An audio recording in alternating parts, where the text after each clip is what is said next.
जय माता दी दोस्तों, आप सभी को आने वाले नवरात्रे की ढेरों शुभकामनाएं। माता रानी की कृपा आप पर और आपके परिवार पर सदैव बनी रहे, इसी मंगल कामना के साथ आज के इस वीडियो में मैं आप सभी के लिए नवरात्रे की बहुत ही सरल पूजा विधि लेकर आई हूँ। तो जो नवरात्रे हैं वो साल में 2 बार आते हैं, एक चैत्र माह में और एक अश्विन माह में।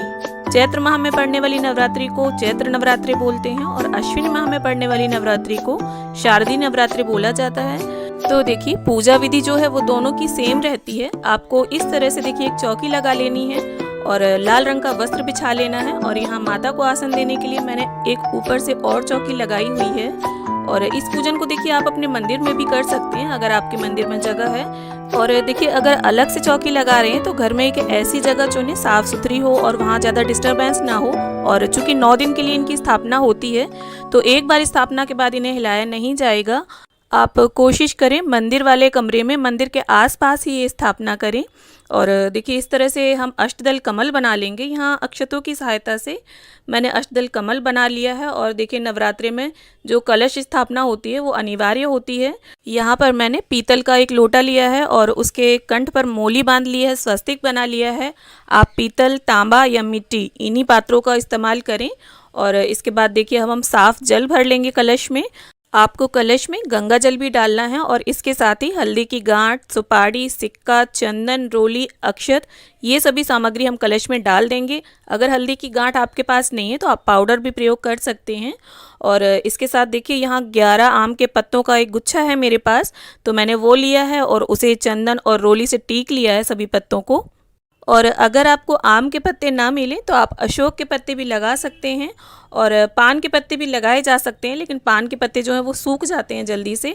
और इसके बाद देखिए हमें जटा वाला इस तरह से एक नारियल लेना है और हिलाकर आप देख लीजिए उसमें पानी होना चाहिए।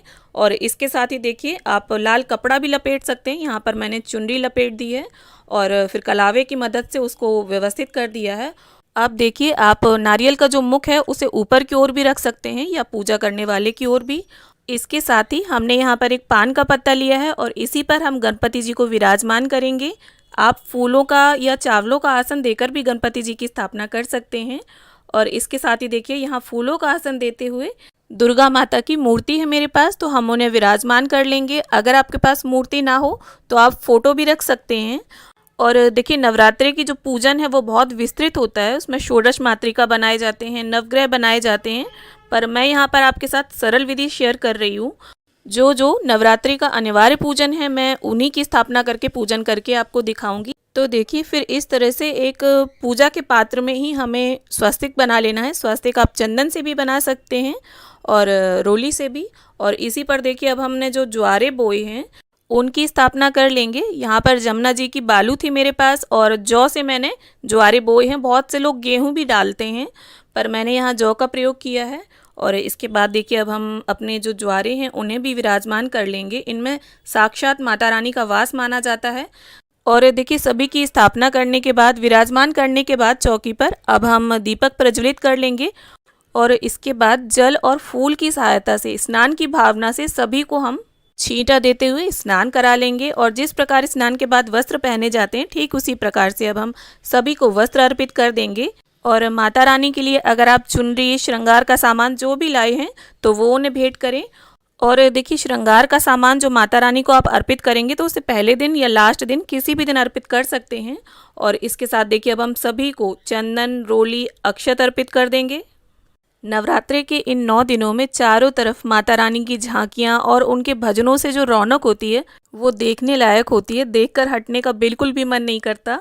और इसके साथ ही देखिए अब हम गणपति जी को यहाँ लाल गुलाब का पुष्प और धूप घास अर्पित कर देंगे और माता रानी को भी यहाँ लाल गुलाब अर्पित कर देंगे। माता रानी के पूजन में आप कोशिश करें ज़्यादा से ज़्यादा लाल वस्तुओं का ही प्रयोग करें क्योंकि माता को लाल रंग अति प्रिय होता है।